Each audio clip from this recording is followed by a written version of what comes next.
तो चलिए शुरू करते हैं प्रश्नावली 1.4 कक्षा 10 एनसीईआरटी। ठीक है, एनसीईआरटी पैटर्न से ये बनाया जा रहा है वीडियो, और ये 1.4 इसमें फुल यानी कि पूरा बनाया जाएगा। ठीक है, तो चलिए शुरू करते हैं। पहला नंबर प्रश्न पढ़ते हैं क्या दिया हुआ है। प्रश्न नंबर पहला लिखा हुआ है, बिना लंबी विभाजन प्रक्रिया किए बताइए कि निम्नलिखित परिमित संख्याओं के दशमलव प्रसार शांत है या अशांत है। ठीक है, ये चलिए अब इसको थोड़ा सा शांत और अशांत क्या होता है इसके बारे में पहले जान लेते हैं, तब उसके बाद इस चैप्टर को शुरुआत करते हैं। तो चलिए बताते हैं शांत और अशांत क्या होते हैं। ठीक है, चलिए अब शांत किसे कहते हैं उसे बता देते हैं। ठीक है, शांत जिन अभाज्य गुणनखंडों में 2 पे पावर n या 5 पे पावर n हो वे शांत आवर्ती कहते हैं। ठीक है, ये आपका हम पैराग्राफ यानी कि लिख के समझा दिए हैं थोड़ा सा। चलिए अब थोड़ा बता देते हैं एग्जाम्पल में। चलिए अब एग्जाम्पल में एक हम लेते हैं, जैसे मान लीजिए कोई यहाँ पे मान लीजिए 70 है, यहाँ पे 2 पे पावर 7 दिया हुआ, तो समझ लीजिए ये शांत है। ठीक है, बस उस पर 2 पे पावर कोई घात होना चाहिए, यानी कि 2 पे पावर कोई घात होना चाहिए तो शांत हो जाएगा। और एक और ले लीजिए, मान लीजिए एग्जाम्पल में मान लीजिए ये दिया हुआ 3 और नीचे दिया आपका 5 पावर 4 दिया हुआ। ठीक है, तभी भी ये शांत होगा। ठीक है, क्योंकि 2 पे पावर 7 और 5 पे पावर कोई भी घात होना चाहिए, 5 और 2 ही होना चाहिए, तो वो क्या हो जाएगा, शांत हो जाएगा। जैसे एक और ले लीजिए, ये मान लीजिए 3 है और यहाँ पे 2 पे पावर 8 दिया हुआ और 5 पावर स्क्वायर दिया है, तभी भी ये शांत हो जाएगा। ठीक है, जिस संख्या में 2 पे पावर अकेला हो या 5 पे पावर कोई घात अकेला हो, दोनों या तो दोनों साथ में हो, तब वो शांत कहलाएगा। अगर इसके अलावा कोई और होता है तो चलिए अशांत किसे कहते हैं वो भी थोड़ा समझा देते हैं। अब देखिए अशांत किसे कहते हैं, जैसे मान लीजिए कोई हो, यानी मान लीजिए यहाँ पे 3 दिया हुआ है और 2 पे पावर 5 दिया हुआ, इसमें आ गया 3, तो समझ लीजिए शांत हो जाएगा। ठीक है, अगर अशांत हो जाएगा, ठीक है सॉरी, ये अशांत हो जाएगा। अगर मान लीजिए यहाँ पे 7 हो जाएगा तभी भी ये अशांत हो जाएगा। अगर चैप्टर शुरू करते हैं अब हम लोग, तो चलिए प्रश्न एक बार और पढ़ लेते हैं। हम लोग लिखा है, बिना लंबी विभाजन प्रक्रिया किए बताइए कि निम्नलिखित परिमित संख्याओं के दशमलव प्रसार शांत है या अशांत है। तो चलिए इसको हम पहले शांत और अशांत क्या होता है वो तो हम आपको बता चुके हैं। चलिए इसमें पहला नंबर बताते हैं, यानी कि बिना लंबी विभाजन यानी बिना भाग के बताना इसको। तो चलिए हल करके बताते हैं, आप लोग ध्यान से समझिएगा। जैसे मान लीजिए 13 ऊपर हो गया। ठीक है, अब इसका अभाज्य गुणनखंड करेंगे। ठीक है, तो अभाज्य गुणनखंड हम कर लेते हैं, ये थोड़ा सा बगल में कर लेते हैं, ध्यान से समझिएगा। बगल में थोड़ा सा कर लेते हैं इसको। 31 25 यानी कि इसको काट रहे हैं, तो आपका कटेगा 5 6 के 30, 5 2 5 बचे 25, फिर 5 से काटेंगे, 5 1 कम 5, अब 5 2 10, 5 बचे 25, फिर 5 2 10, अब 5 बचे 25, फिर 5 से काटेंगे, 5 बचे 25, यानी कि 5 1 कम 5 हो गया, यानी 1 2 3 4 5, यानी कि 5 5 बार आ रहा है, यानी कि इसको लिख सकते हैं 13। आप अब यहाँ पे लिखे 13 बटे 5 पे 5, क्योंकि 5 5 बार आ रहा था। ठीक है, तो इसको लिख सकते हैं, यानी कि देखिए जिन अभाज्य गुणनखंडों में 5 और 2 के अलावा कोई घात आता है, यानी कि 5 और 2 पर कोई घात आता है तो वो शांत होता है।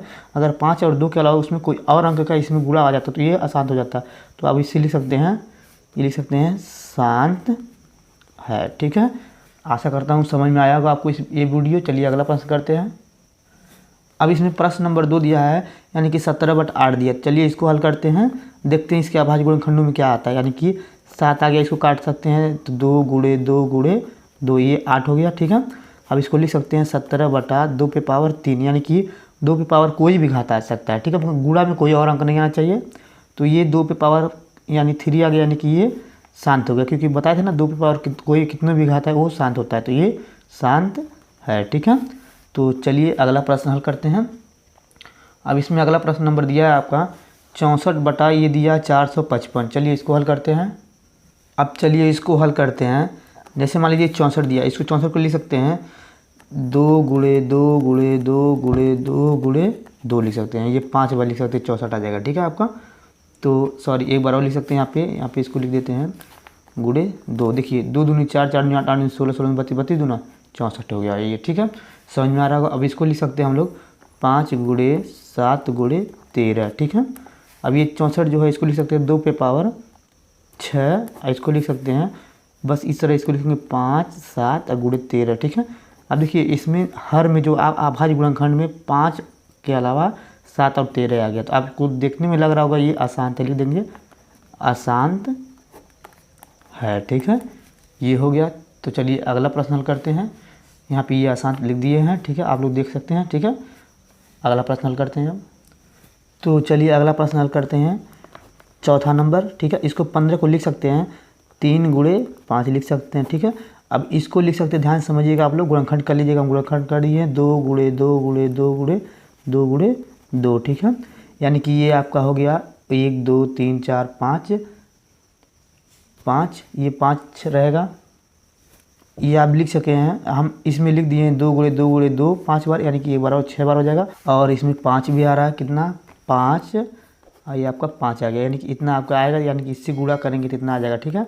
तो देखिए ये 5 से 5 कट जाएगा, इसको लिख सकते हैं 3 बटा 1 2 3 4 5 6, यानी कि 2 पे पावर 6 और गुणे 5 लिख सकते हैं, ठीक है। इस पर एक घात है, यानी कि देखिए 2 पे पावर 6 आया और 5 पे पावर 1 आया, यानी कि ये कहने का मतलब ये है, लग रहा है हम बोले थे ना 2 और 5 का कोई अभाज्य गुणनखंड होगा, उस पर कोई भी घात उससे हमसे कोई मतलब नहीं है, वो शांत हो जाएगा। तो ये क्या हो गया, ये शांत है, ठीक है।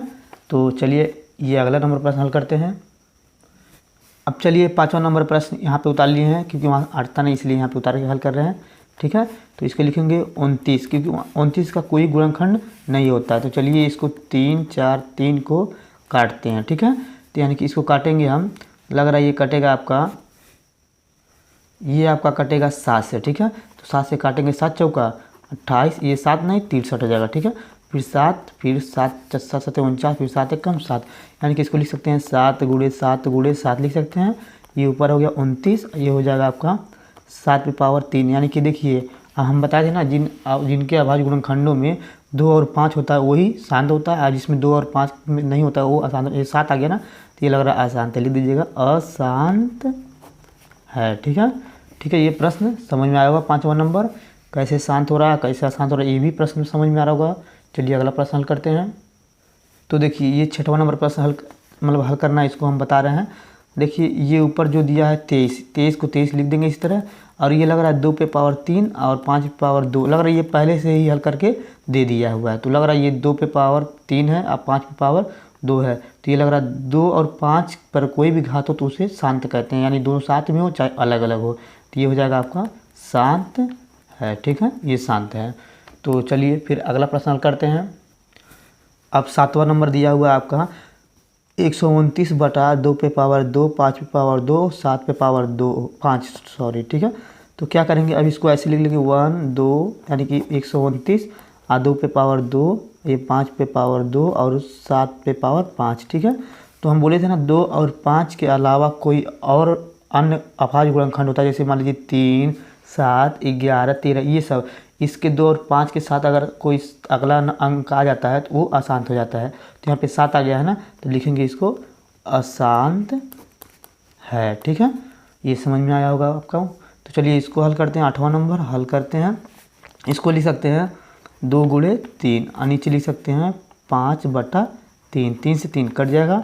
अब इसको लिखेंगे 2 बटा 5। देखिए अब नीचे यहाँ पे 5 आ गया है। हम बोले थे अगर 2 और 5 कोई भी नीचे कितनों भी घात हो, चाहे अकेला 2 है चाहे 5 अकेला है, कोई भी घात हो तो वो शांत होता है। तो ये आपका शांत है, ठीक है। तो ये शांत हो गया। तो चलिए अब अगला प्रश्न हल करते हैं। अब यहाँ पे 9वां नंबर प्रश्न दिया हुआ 35 बटा 50। तो इसको हल करते हैं। लिख सकते हैं इसको 5 गुणे 7 गुणे 5 या 5 गुणे 7, बात एक ही है। इसको लिख सकते हैं 2 गुणे 2 और इसको लिख सकते हैं 2 गुणे 2, सॉरी थोड़ा मिस्टेक हो गया, इसको लिख सकते हैं 2 गुणे 5 और गुणे 5, ठीक है। तो ये 5 से 5 काट देंगे, ठीक है, बचेगा ऊपर 7 और नीचे बचेगा आपका 2 और 5 बचेगा, ठीक है। तो जिस अभाज्य गुणनखंड में यानी हर में 2 और 5 आता है तो वो शांत होता है, घात कोई भी हो, चाहे एक घात हो चाहे 2 घात हो, ठीक है। तो ये हो गया आपका शांत। ये बता चुके हैं शांत और शांत क्या होते हैं, तो ये शांत हो गया, ठीक है। तो चलिए ये वाला प्रश्न हल करते हैं। अब इसको लिखते हैं 77 दिया हुआ आपका 11 गुणे 7 लिख सकते हैं, ठीक है। और इसको लिख रहे हैं गुणनखंड में। अब इसको हम अभाज्य गुणनखंड कर चुके हैं। इसको लिख सकते हैं 2 गुणे 3 गुणे 5 गुणे 7 लिख सकते हैं, ठीक है। तो 7 से 7 कट जाएगा, ठीक है, यहाँ पे बचेगा आपका 11 और नीचे बचेगा आपका 2 गुणे 3 गुणे 5, ठीक है।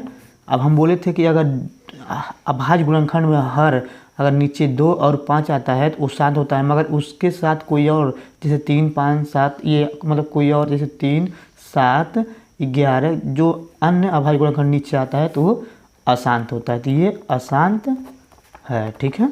तो चलिए अब अगला अब आपका प्रश्न नंबर दूसरा हल करते हैं। लिखा हुआ ऊपर दिए गए प्रश्नों में उन परिमित संख्याओं के दशमलव प्रसार को लिखिए जो शांत है, ठीक है। तो जो इससे पहले नंबर यानी पहला नंबर प्रश्न में जो दिया था उसमें कह रहा जो जो शांत है उसी मतलब जो जो शांत था उसी प्रश्न को लेकर दशमलव प्रसारों में व्यक्त करना। तो मान लीजिए पहला ये था, एक था, यानी कि जो जो शांत आया था उसमें वही हम ले लिए, प्रश्न उतार लिए हैं। तो चलिए इसको हल करते हैं। तो चलिए अगर इसको इससे भाग करते हैं, ठीक है, तो हम आपको डायरेक्टली बता देते हैं कितना आने वाला है, यानी आपका आएगा 0.00416 आएगा, ठीक है। तो ये दशमलव प्रसार यानी कि दशमलव प्रसारों में हो गया, ये आपका आंसर हो गया। आप हल कर लीजिएगा यानी भाग कर लीजिएगा, ठीक है। तो चलिए दूसरा नंबर हल करते हैं। अब इसको हल करेंगे तो आपका इसका थोड़ा सा भाग करके दिखा देते हैं, छोटा है तो थोड़ा सा टाइम नहीं लगेगा इसीलिए बता दे रहे हैं। यानी कि 8 से करेंगे तो 8 दूनी 16, ये कट गया यानी कि एक बचेगा आपका 10, यानी दशमलव बढ़ाएंगे 0 बढ़ जाएगा, 8 है कम 8, फिर ये बढ़ाएंगे 0 आ जाएगा, दशमलव फिर बढ़ा सकते हैं तो 8 दूनी 16, ये 16 हो जाएगा, यहाँ पे बचेगा 4 यानी कि 0 यहाँ बच जाएगा, और 8 5 40 यानी कि इतना आने वाला है, यानी कि लिख सकते हैं 2.125, ये आपका आंसर हो गया दूसरा नंबर। तो चलिए अगला नंबर प्रश्न हल करते हैं। तो चलिए चौथा नंबर प्रश्न को हल करते हैं, ठीक है, ध्यान से समझिएगा। अब देखिए इससे इसमें डिवाइड करेंगे यानी इससे भाग करेंगे तो आपका आएगा 0.00375, ठीक है। हम हल कर लिए हैं, ठीक है, आप लोग भी हल करके देख सकते हैं, यही आएगा, ठीक है। तो ये आपका दशमलव प्रसार हो गया, ये आपका आंसर हो गया। अब इसमें हल करते हैं ये वाला, ध्यान से समझिएगा, ये चौथा नंबर प्रश्न यानी कि इसको लिख सकते हैं 23। अगर इसको गुणा करेंगे पूरा यानी कि पूरा गुणा यानी कि ये हो जाएगा आपका 8, ये हो जाएगा 25, यानी 8 25 से गुणा करेंगे आपका आ जाएगा 200, ठीक है। यहाँ पे लिखेंगे 23 और यहाँ पे लिखेंगे 200, ठीक है। तो यहाँ पे दशमलव बढ़ाएंगे 0 बढ़ जाएगा, यानी कि एक बार में आ गया आपका 200 आ गया, ठीक है। फिर क्या करेंगे घटाएंगे 3 0 यानी कि यहाँ पे 0 बढ़ा देंगे, फिर करेंगे तो एक बार में, ठीक है, यानी कि हो जाएगा 200, फिर यहाँ पे एक बचेगा 0 0 यानी कि अब ये 200 बड़ा है 100 छोटा है, फिर क्या करेंगे 0 बढ़ा देंगे, यहाँ पे लग रहा है यहाँ पे ये आपका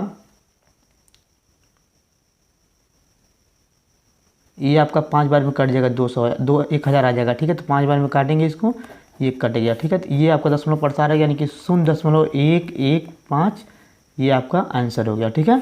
तो चलिए अगला प्रश्न हल करते हैं। तो इसमें 8वां नंबर प्रश्न हल करते हैं, ठीक है, ध्यान से समझिएगा। इसको लिख सकते हैं यानी कि ये इसको दशमलव प्रसार में व्यक्त करना है, थोड़ा सा छोटा सा भाग करते हैं, यानी कि 6 यहाँ पे अब 15 यहाँ पे आएगा, ठीक है। तो दशमलव बढ़ाएंगे 0 यानी कि 15 चौका 60 यानी कि ये कट गया यहाँ पे, यानी कि 0.4 हो गया, ये आपका दशमलव प्रसार हो गया, ये आंसर हो गया आपका। तो चलिए इसको भी हल करते हैं। तो ध्यान से देखिएगा, यानी कि इसको ऐसे यहाँ पे 35 यहाँ पे करेंगे और 50 यहाँ पे करेंगे, ठीक है। दशमलव बढ़ाएंगे 0 पॉइंट लगा सकते हैं, ठीक है। तो 5 7 35 यानी कि आपका आ गया, ये कट गया यानी कि आ गया आपका 0.7, तो ये आपका आंसर हो गया। तो चलिए अब अगला प्रश्न हल करते हैं। अब यहाँ पे दिया है प्रश्न नंबर 3, ठीक है, लिखा हुआ कुछ वास्तविक संख्याओं के दशमलव प्रसार नीचे दर्शाए गए हैं, प्रत्येक स्थिति के लिए निर्धारित कीजिए कि यह संख्या परिमेय संख्या है या नहीं। चलिए जो नीचे यानी कि ये प्रश्न जो दिया हुआ है उसको क्या करना, निर्धारित करना, यानी कि ये दिखाना कि परिमेय संख्या है या नहीं, ठीक है।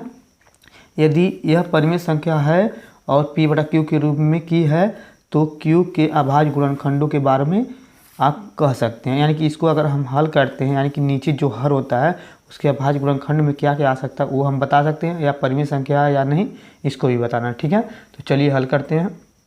तो चलिए इसमें पहला नंबर हल करते हैं, ठीक है। तो इसको क्या करेंगे, यहाँ पॉइंट दिया हुआ पॉइंट यहाँ से हटा देंगे, यानी कि लिखेंगे 4 3, ये जो दिया 1 2 3 4 5 6 7 8 9, ठीक है। अब यहाँ से पॉइंट हटा दिए यानी कितने अंक, 1 2 3 4 9 अंक है, यानी कि एक बढ़ा के यानी कि जितना अंक दशमलव हटाएंगे उतना नीचे 0 बढ़ा देंगे। तो 1 2 3 4 5 6 7 8 9 ये बढ़ा दिए, ठीक है। अब ये ऊपर वाला जो है ऊपर ऐसे लिख लेंगे 4 3 यानी कि 1 2 3 4 5 6 7 8 9, ठीक है। अब यहाँ तक लिख लिए, यानी कि इसको अब ऐसे लिख सकते हैं 2 पे पावर 9 और गुणे 5 पे पावर 9, यानी कि इसको गुणा करेंगे तो 5 दूनी 10, यानी कि 10 जब ये हो जाएगा तो पावर 9 हो जाएगा, तो इसको 0 9 बार लिख सकते हैं। तो ये आपका क्या है, परिमेय है। क्या है ये, परिमेय संख्या है। ये सॉल्व हो गया, ठीक है। यानी कि इसको ऐसे ही लिख के छोड़ देना है, ये प्रश्न का हल हो गया। तो चलिए अगला नंबर प्रश्न हल करते हैं। अब यहाँ पे देखिए दिया है 0.120120 1200 फिर 12000 फिर 124 बार 0, यानी कि डॉट डॉट ये और आगे जाएगा, यानी कि आपका यहाँ पे फिर 12 आ जाएगा, फिर 5 0 बढ़े, फिर 12 का 6 0 बढ़े, ऐसे बढ़ते जाएगा ये, ठीक है। तो चलिए इसको हल करके दिखा देते हैं, ठीक है।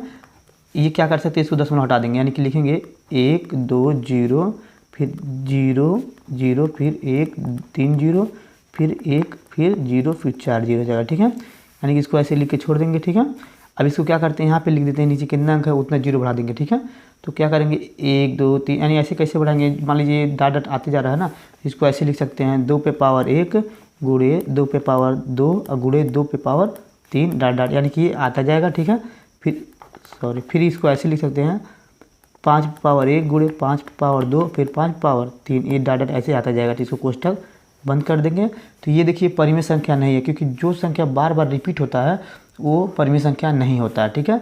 तो लिख दीजिएगा इसे, रिपीट हो यानी कि संख्या बढ़ता जाए कटे ना, उससे हम अशांत कहते हैं, उसे अपरिमेय कहते हैं। लिख दीजिएगा अपरिमेय संख्या है, ठीक है। ये हो गया। अब चलिए अगला प्रश्न हल करते हैं। यहाँ पे ये दिया आपका तीसरा नंबर क्वेश्चन, लास्ट है ये इस चैप्टर का।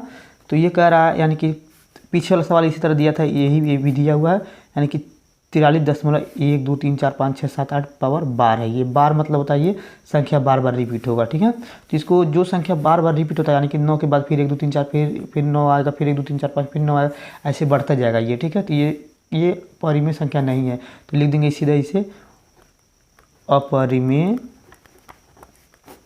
संख्या है, ठीक है।